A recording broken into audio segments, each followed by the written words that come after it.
सोचो जरा, अमेरिका का एक ताकतवर सैन्य विमान आसमान में मिशन पर उड़ रहा था। लेकिन अचानक कुछ ऐसा हुआ कि वही कुछ ही मिनटों में आसमान से गिरकर क्रैश हो गया। अब इस घटना को लेकर पूरी दुनिया में सवाल उठ रहे हैं।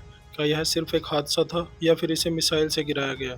तो चलिए डॉक्टर ऑफ बट को सब्सक्राइब करके अच्छे से समझते हैं कि इसके पीछे असली वजह क्या थी।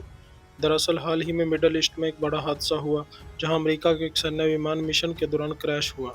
यह कोई साधारण विमान नहीं था, इसका नाम है KC-135 स्ट्रेटो टैंकर। यह विमान हवा में उड़ते हुए एक दूसरे फाइटर जेट्स को फ्यूल देने का काम करता है। मतलब अगर कोई फाइटर जेट लंबा मिशन कर रहा है तो यह विमान आसमान में ही उसे पेट्रोल भर देता है। यही वजह है कि यह विमान अमेरिकी एयरफोर्स के लिए बेहद अहम माना जाता है। रिपोर्ट्स के अनुसार यह विमान पश्चिमी इराक के आसमान में मिशन पर था, जहां उस समय अमेरिका और ईरान के बीच तनाव बहुत ज़्यादा चल रहा था। बताया जाता है कि उस समय 2 KC-135 विमान साथ में मिशन कर रहे थे, लेकिन अचानक उनमें से एक विमान को तकनीकी समस्या आ गई। कुछ देर बाद ही वह नियंत्रण खो बैठा और क्रैश हो गया। हालांकि दूसरा विमान किसी तरह सुरक्षित उतर गया, लेकिन कहानी यहीं खत्म नहीं होती।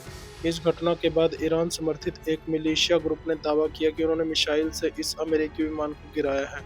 उनका कहना था यह हमला इराक की हवाई सीमा की रक्षा के लिए किया गया, लेकिन अमेरिका ने इस दावे को पूरी तरह से खारिज कर दिया। अमेरिका सेना का कहना है कि यह कोई मिसाइल हमला नहीं था, बल्कि एक दुर्घटना थी, जो शायद तकनीकी खराबी या ऑपरेशन के दौरान हुई समस्या की वजह से हुई। फिलहाल इस पूरे मामले की जांच की जा रही है ताकि असली कारण पता लगाया जा सके।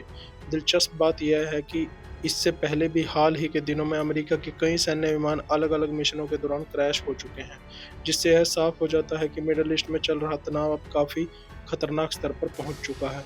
अब सबसे बड़ा सवाल यही है कि क्या सच में सिर्फ एक हादसा था, या फिर किसी ने वाकई अमेरिका के इस ताकतवर विमान को निशाना बनाया?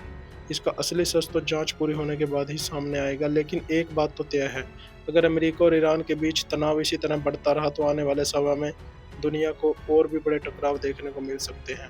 हालांकि हमारा देश भारत अभी इस युद्ध से बहुत दूर है, जिसके लिए हम अपनी सरकार और पॉलिटिशियंस को धन्यवाद करते हैं।